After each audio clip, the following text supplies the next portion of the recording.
Hello everyone, मैं आपको education learn में BSOC 105 का फर्स्ट चैप्टर के कुछ टॉपिक कराऊंगी।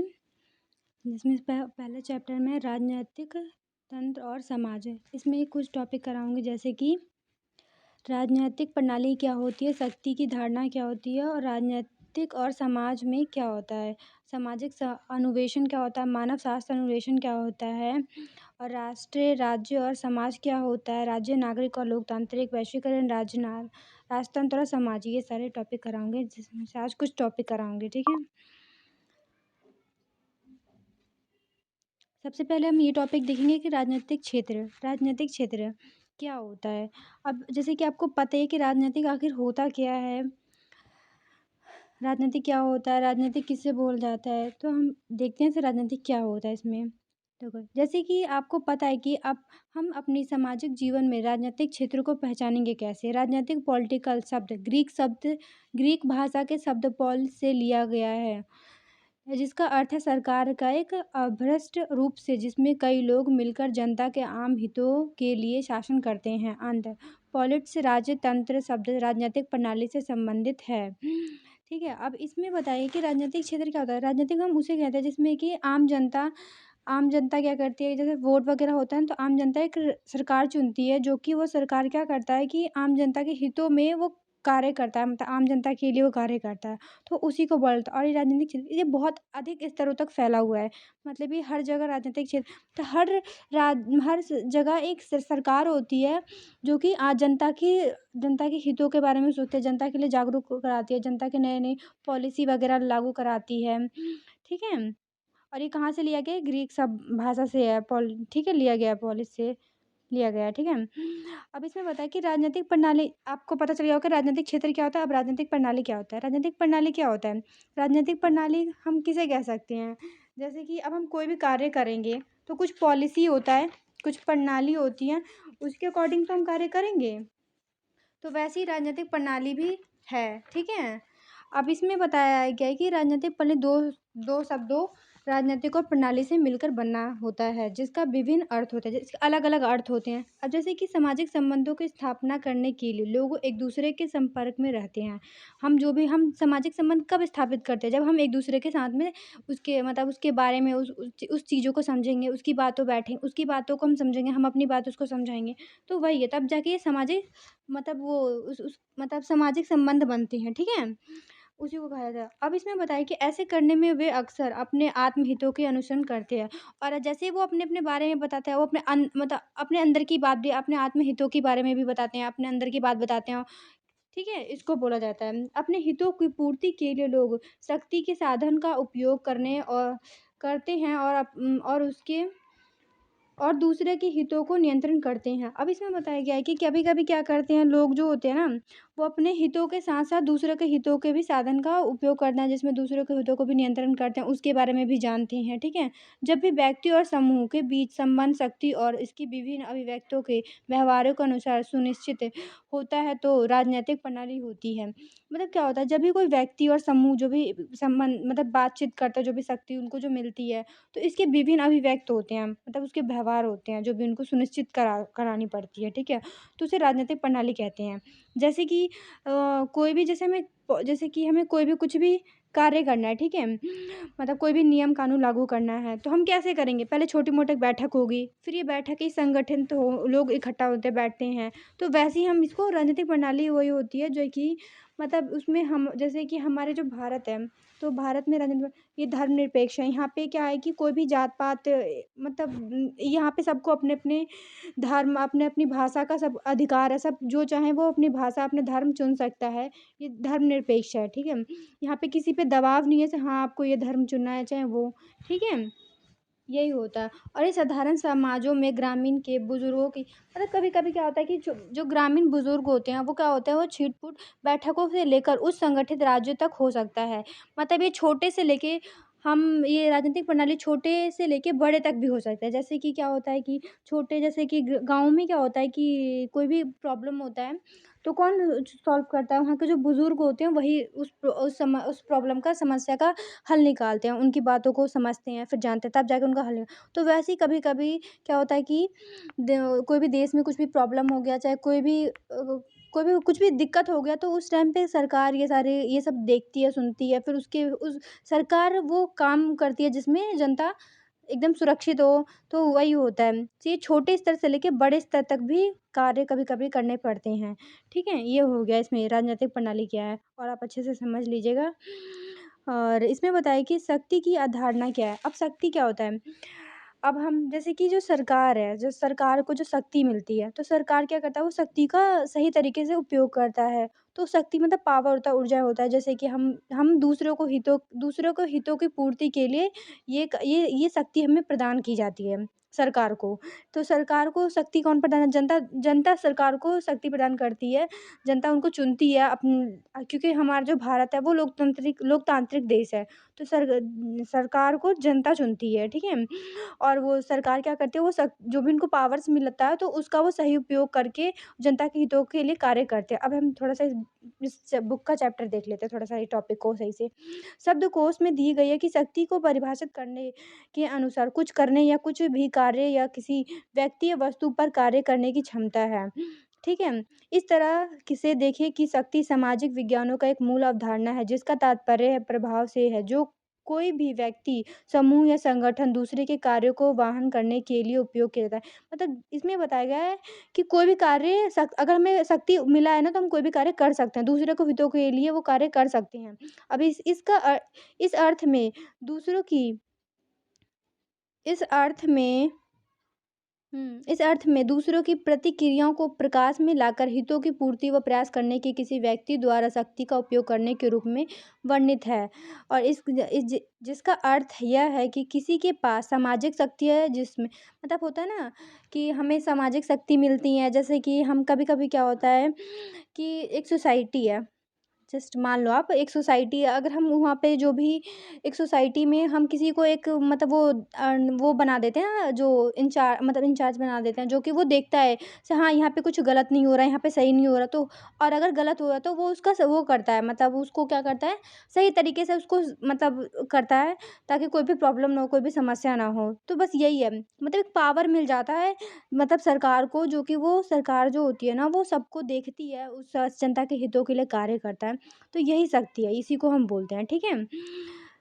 जैसे आपको पता चल गया और अब इसमें बता देते हैं, ये राजनैतिक क्षेत्र की परिसीमन परिसीमन राजनीतिक वैज्ञानिक का तर्क यह है कि राजनीतिक का यह दृष्टिकोण इसी एक बहुत ही सामान्य स्थान और व्यापक विषय के स्तर तक काम कर देता है इसलिए वह राजनीतिक क्षेत्रों में परिसीमन कराता है और राजनीतिक शब्द को उस क्षेत्रों को लक्ष्य कराते हुए सुनिश्चित करता है इसमें बताया गया है कि जो भी हमें सत्ता मिलता है जो भी हमें वो मिलता है ना शक्ति जो भी सत्ता संबंधों के मामले में परिवार के भीतर क्या होता है यही राजनीतिक की श्रेणी में शामिल नहीं है जब परिवार या उसके प्रतिनिधित्व दूसरे के विचार और कार्यों को प्रभावित करके पड़ोसों या गांवों के मामले में भाग लेते हैं तो इसे राजनीतिक के रूप में वर्णित किया जाता है ठीक है अब आपको जैसे कि पता चल गया होगा कि जो भी सरकार जैसे कि कोई भी एक मतलब क्या बोलते हैं एक परिवार है वो दूसरे के गाँव में जाके दूसरे के पड़ोसी गाँव में जाके कहीं भी जाके वो उस जगह में वो कार्य करते हैं, उसमें भाग लेते हैं उनकी तो इसी को एक राजनैतिक रूप में वर्णित किया गया है इन्हीं को, ठीक है? तो इसे राजनीतिक रूप से वर्णित किया जा सकता है। इसे देख सकते हैं कि शक्ति और विभिन्न अभिव्यक्ति जैसे प्रतिकार, दबाव, बल आदि राजनीति को चर्चा करने के मान्य शब्द हैं। ठीक है? उसमें प्रतिकार होता है, फिर दबाव होता है, फिर बल होता है, वो सब मिलता है ना हमें मतलब वो जो भी सरकार को, ठीक है? अब इसमें भी वही बताएगा प्राधिकरण की अवधारणा क्या है? राजनीतिक संबंधों के विशेष क्षेत्र और उसके अधिक परिसीमा करने के लिए प्राधिकरण की अवधारणा लागू करने का उपयोग होता है। मतलब इसमें बताया है कि जब हमें कोई भी शक्ति मिल जाती है तो हम दूसरे के हितों, दूसरों के बारे में हम जानने लग जाते हैं, अच्छे तरीके से समझने लग जाते हैं। तो यही होता है जस्ट और कुछ नहीं और ये थोड़ा बहुत आप पढ़ लीजिएगा। बस प्रणाली समझिए और ये राजनीति क्या होता है, बस ये समझ जाइए। राजनीति क्या होता है बस। अब इसमें मैं आपको ये टॉपिक बता देती हूँ। राष्ट्रीय, राज्य और समाज क्या होता है, ठीक है? तो राज्य क्या होता है सबसे पहले? तो राज्य उसे कहा जाता है ना, सिंपल सा आपको जैसे कि पता होगा कि राज्य किसे कहा जाता है। राज्य क्या होता है कि राज्य एक राजनीतिक इकाई होती है, ठीक है?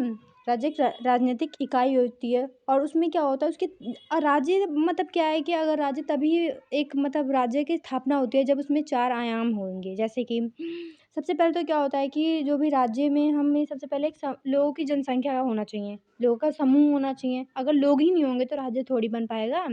तो ये ठीक है।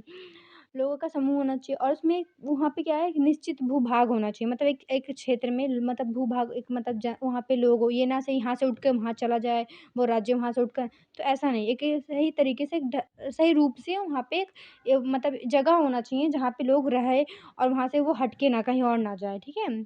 सिंपल से भाषा में इलाका एक तरीक़ा से, ठीक है? और वहाँ पे एक सरकार होनी चाहिए। अगर सरकार नहीं होगी तो वहाँ पे जो भी कार्य होगा तो कौन करेगा? तो सरकार देखेगी ना से हाँ, ये गलत हो रहा है कि सही हो रहा है, ठीक है? और प्रभुत्व नीति होनी चाहिए, मतलब यहाँ के जैसे प्रभुत्व नीति मतलब ये होता है कि जैसे एक परिवार को चलाने के लिए मतलब एक जो बड़ा होता है, जैसे कि मान लीजिए परिवार को चलाने के लिए जो भी जैसे कि आज के डेट में मतलब दादा होते हैं, पापा होते हैं, तो वैसे ही यहाँ पे कुछ मतलब सरकार को चलाने के लिए भी कुछ लोग होते हैं जो कि सही तरीके से, सही रूप से वो मतलब चला सके, ठीक है? इसलिए ये सब बनाया जाता है, कुछ नीतियाँ बनाई जाती हैं, ठीक है? अब इसमें बताया गया है कि राज्य आत्मनिर्भर जीवन पाने के लिए परिवार एवं गाँव का मतलब मिलान होता है एक सही तरीके से, ठीक है? और राज्य परिवार का एक सबके ने ना अपने-अपने विचार दिए हैं राज्य के ऊपर, कुछ राइटर्स हैं, उन्होंने अपने-अपने विचार दिए हैं, हाँ, राज्य ऐसा होता है, मतलब ऐसे होती है, वैसी होती है। अब राज्य के कार्य क्या-क्या होते हैं? राज्य के भी मतलब कार्य ये होते हैं कि बाहरी आक्रमण से हमें सुरक्षा प्रदान करें, क्योंकि अगर हम जिस भी राज्य में रहते हैं तो हाँ, वहाँ की जो जनता होती है उनको ये होता है कि हमें हमारी सरकार बचाए हमें, ऐसा होता है ना? है ना? तो वही और शिक्षा की व्यवस्था करानी चाहिए, मतलब सरकार को एक अच्छी शिक्षा अच्छा से अच्छा शिक्षा प्रदान करना चाहिए ताकि वहाँ के सब लोग मतलब जो भी बच्चे हैं वो अच्छे से जागरूक हो, अच्छे से अच्छा उनका मतलब अच्छे से अच्छा वो काम करे वो सही तरीके से, ठीक है? और स्वास्थ्य की सुविधा होनी चाहिए, उपलब्ध करानी चाहिए। कौन कराता है? सब राज्य कराता है और राज्य के भीतर सरकार कराती है, ठीक है? और मनोरंजन की व्यवस्था और लोकतांत्रिक का माहौल होना चाहिए, मतलब लोगों द्वारा चुना गया एक मतलब वो होना चाहिए लोकतांत्रिक वहाँ पे, ताकि लोग अपने मतलब खुद अपने हिसाब से वो लोग चुन सकें अपने नेता, अपनी सरकार को, ठीक है? ये होना चाहिए। अंतर्राष्ट्रीय से संबंध स्थापित होने चाहिए, ठीक है? मुद्रा की व्यवस्था होनी चाहिए, ये सब होना चाहिए तब जाके एक राज्य कहीं न कहीं सही रूप से परिभाषित होता है और सही रूप से बनता है राज्य, ठीक है? अब इसमें बताया गया है बुक के भाषण में कि राज्य एक राजनीतिक संघ है, जैसा कि मैंने आपको बताया एक मतलब राजनीतिक से जुड़ा हुआ है ना, इसलिए संघ बोला है, जो कि विभिन्न 4 सबसे इम्पोर्टेंट है प्रकार बोल सकते हैं, ठीक है? अब प्रदेश क्षेत्र अधिकार, वहाँ पे एक अधिकार होना चाहिए, जो कि एक क्षेत्र होना चाहिए, जो कि मतलब हम उस इलाके से दूसरे जगह ना जा सके, एक सही रूप से वहाँ पे होना चाहिए। कम या कम या अधिक गैर स्वच्छ सदस्य होना चाहिए, मतलब वहाँ पे एक सही रूप से लोग होने चाहिए, जभी तो जाके हम वो कार्य मतलब जो भी हम वहाँ पे जो भी होगा, अगर लोग ही नहीं रहेंगे तो राज्य तो बन नहीं पाएगा। तो एक सही रूप से मतलब लोगों का होना बहुत ज़रूरी है, ठीक है? अब नियम या समूह से संबंधित संविधान के माध्यम से उसके सदस्यों के अधिकारों को परिभाषित और वहाँ पे नियम होना चाहिए, कानून होना चाहिए, वहाँ पे सही तरीका से मतलब संविधान के जो भी नियम कानून है ना, तो वो सब वहाँ पे लागू होने चाहिए। मतलब हाँ, ये सही है, वो गलत है, यही सब, ठीक है? और अपने सदस्यों पर सत्ता की वैधता का दबाव होना चाहिए, मतलब एक सरकार होनी चाहिए जो कि सबको देखे, सबको चलाए, सबके हितों के लिए सोचे सही रूप से, ये सब है, ठीक है? इसी को जस्ट राज्य बोला जाता है और कुछ नहीं है, बस यही है, ठीक है? अब राष्ट्र क्या है? अब राष्ट्र का ये शब्द ऐसे लोगों के समूह को संदर्भित करता है जिन्हें संस्कृति, धर्म, भाषा और राज्य आदि की सामान्य पहचान के आधार पर एकजुटता विकसित की है। जैसे कि आपको पता है कि राष्ट्र क्या होती है, मतलब हम क्या करते हैं, हम जिस राज्य में रहते हैं वहाँ पे भी क्या होता है, सबका अपना-अपना पहनावा होता है, अपनी-अपनी संस्कृति होती है, अपना-अपना धर्म होता है, ठीक है? अपना-अपना भाषा होता है। तो बस उसी को ऐसे हम किसी भी इंसान को ना उसकी भाषा, उसके पहनावा, उसकी संस्कृति, उसके धर्म से ही हम उसको पहचान सकते हैं। हाँ, ये मतलब इस राष्ट्र का, इस जगह का है। बस यही है, ठीक है? ये सब एकजुट होता है और किसी भी समूह की राष्ट्रीयता पहचान जो स्वयं को इस तरह से परिभाषित करता है, मतलब हम अब जैसे कि राष्ट्रीय तिरंगा है, ठीक है? तो हम कहीं भी अगर इन जैसे कि कोई भी खेल हो, जैसे कि बाहर जाते हैं हम किसी भी देश में कोई भी कंट्री की जगह जा रहे हैं, तो वहाँ पे हम सबसे पहले पहचाना जाता है अपने तिरंगे से कि हाँ, ये इंडिया का तिरंगा है। तो और ऐसे ही सबके अलग-अलग कंट्री का अलग-अलग तिरंगा है, अलग-अलग फ्लैग है, तो ऐसे ही पहचाने जाते हैं, ठीक है? तो इसको ही राष्ट्रीय बोला जाता है। और समाज क्या है? अब समाज तो सबको पता ही है कि समाज क्या है। ये नातेदारी सामाजिक समाज जो होता है ना, वो सामाजिक संबंधों का एक जाल होता है, जो एक-दूसरे से हम संबंध स्थापित करके या अंतरक्रिया करके ये करते हैं, मतलब समाज का सामाजिक संबंध बनता है, ठीक है? मतलब ये क्या हो समाज क्या होता है, जैसे हम ये ना कुछ भीड़ कुछ जगहों से नहीं होता, कि कुछ मतलब ये नहीं से 4-5 लोग खड़े हैं तो बस ये समाज हो गया, ऐसा कुछ नहीं है। मतलब ये होता है कि मतलब नातेदारी हो गया, चाहे नातेदारी हो गया, परिवार हो गया, सही रूप से एक-दूसरे से कार्य कर रहे हों, उसी को कहते हैं समाज। सामाजिक संबंधों का एक जाल होता है, ठीक है? जिसमें लोग अंतरक्रिया करते हैं, एक-दूसरे से बातचीत करते हैं, ठीक है? ये उसी को बोला जाता है समाज। थोड़ा-सा इसमें से बता देती हूँ मैं आपको। ये नातेदारी सामाजिक संगठन की सबसे व्यापक श्रेणियाँ हैं, जिसमें बड़ी संख्या में सामाजिक स्थापना शामिल है, जैसे नातेदारी परिवार, अर्थव्यवस्था, राजतंत्र अर्थात समाज शब्द का तात्पर्य सामाजिक संबंधों से है, जो पर परस्पर जुड़े हुए हैं, एक-दूसरे के साथ अंतरक्रिया करते हुए लोग एक सामाजिक संबंध बनाते हैं। ठीक है, सामाजिक संबंधों को पुनरावर्तित या अनियमित प्रतिमान स्थगित हो जाते हैं। जैसे कि मैंने आपको बताया था कि समाज क्या होता है, कि सामाजिक संबंधों का जाल होता है, जिसमें लोग अपने अंतरक्रियाओं के बारे में बताते हैं, अंतरक्रियाओं के बारे में, ठीक है? ये भी वैसे ही है, जस्ट आप पढ़ लीजिएगा थोड़ा बहुत। अब ये मैं आपको कल बताऊँगी ये टॉपिक, बस आज के लिए इतना ही है। Thank you. प्लीज़ मेरे चैनल को सब्सक्राइब करिएगा। आपको अगर वीडियो अच्छी लगी तो मुझे लाइक करके बताइएगा, और मैं इससे अच्छा से अच्छा वीडियो बनाने की कोशिश करूँगी। ठीक है।